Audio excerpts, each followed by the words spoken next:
Hoy vamos a meternos de lleno en un análisis, uno bastante polémico, sobre la Revolución cubana.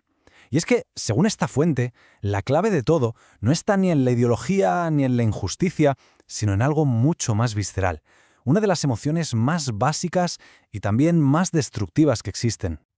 Ahí está, directo y sin rodeos. La idea central es potentísima.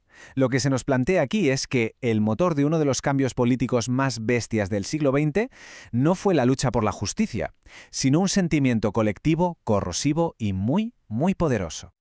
Vale, para poder entender este argumento tenemos que hacer un viaje en el tiempo. Vamos a ver qué nos cuenta esta fuente sobre cómo era la Cuba de justo antes de 1959. Y aquí llega la primera sorpresa. Porque en contra de la imagen que a veces se tiene de una nación hundida en la pobreza, el análisis nos pinta una Cuba, pues bastante próspera. Ojo al dato, en 1958 el salario cubano era el tercero más alto de todo el hemisferio occidental. Ahí es nada. Y no es solo el salario. Los indicadores que nos presenta la fuente, la verdad, hablan por sí solos. Eran la tercera economía hispanoamericana. Tenían más coches por persona que cualquier otro país de la región.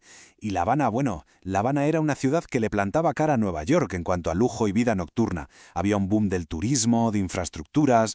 La sensación, insiste este análisis, era de optimismo. Un país que miraba al futuro con ganas. Pero claro, siempre hay un pero. La tesis de esta fuente es que, por debajo de toda esa prosperidad, de todo ese brillo, algo se estaba cociendo. Un veneno lento, silencioso. El veneno de la comparación constante, del resentimiento, la envidia, vaya, la del campesino que miraba al dueño de la tierra, la del obrero que veía al dueño de la tienda. Y en este caldo de cultivo, en este ambiente, es donde entra en escena el protagonista de la historia, según esta perspectiva, claro. El análisis nos presenta a Fidel Castro, pero no tanto como un ideólogo, sino más bien como un maestro, un artesano en el arte de coger ese resentimiento y usarlo a su favor. Para que nos hagamos una idea del mensaje, la fuente usa esta cita. Es una síntesis muy bestia de la filosofía marxista. Odia al hombre que está en mejores condiciones que tú. La idea, según se nos cuenta, era sencilla pero demoledora.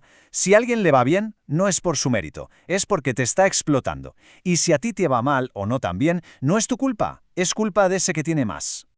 Y este método que describe la fuente es que parece casi un manual de instrucciones. Paso 1, encontrar ese resentimiento que ya existe, que está ahí latente. Paso 2, coger la envidia de cada individuo y juntarla toda, convertirla en un proyecto político, en una causa común. Paso 3, prometer venganza, pero ojo, disfrazada de justicia e igualdad. Y el último paso, el definitivo, usar esa promesa para quitarle a la gente su libertad individual, todo en nombre de la soberanía, claro.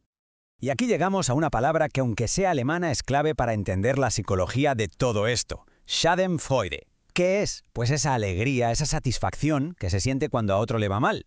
La fuente dice que este fue el clímax emocional de la revolución, el momento en que el gran espectáculo nacional era ver caer al vecino que hasta ayer era próspero. Vale, pero ¿cómo se pasa de un sentimiento, de una emoción, a una política de Estado? ¿Cómo se convierte el resentimiento en ley? Pues vamos a ver las consecuencias, siempre siguiendo el hilo de este análisis.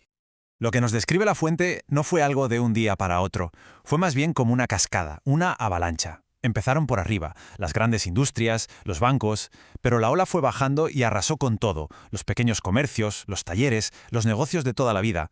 Y la lógica llegó a un punto surrealista. Hasta el limpiabotas, la persona más humilde, perdió su cajón de trabajo para ser, de repente, un obrero socialista. Y aquí la fuente se para en un punto interesante. La imagen de Fidel como una especie de Robin Hood del Caribe. Porque, a ver, el mito de Robin Hood, él no robaba a los ricos, porque sí, robaba al poder corrupto, al sheriff de Nottingham que asfixiaba al pueblo. En cambio, lo que se argumenta aquí es que la Revolución cubana no apuntó al poder corrupto, sino a cualquiera que creaba riqueza, a cualquiera que tenía éxito por su cuenta. Y las consecuencias de todo esto, pues según el análisis, fueron tremendas, porque no se consiguió una sociedad de iguales, ni mucho menos. Se creó una nueva clase privilegiada, la que llamaban la burguesía revolucionaria. Lo que quedó fue un trauma colectivo, familias rotas y un control social brutal a través de la cartilla de racionamiento. Y quizá lo más grave, lo que más caló, la idea de que tener éxito, de que destacar, era algo sospechoso, casi un crimen. Esta nueva pirámide social que nos plantea la fuente lo resume muy bien. Se le dio la vuelta a todo. De repente, tu estatus social ya no dependía de tus conocimientos, de tu esfuerzo, de tu mérito individual. No, El factor clave, lo que te ponía arriba del todo, era tu lealtad al sistema. Los famosos méritos revolucionarios. Vamos, que la pirámide del mérito se puso literalmente boca abajo. Y llegamos a la parte final. El análisis mira hacia el presente y se pregunta, ¿qué legado ha dejado todo esto? Y lanza una advertencia que, según la fuente, sigue muy vigente hoy en día. La pregunta que se lanza es muy potente. ¿Puede la envidia acabar siendo una herencia cultural?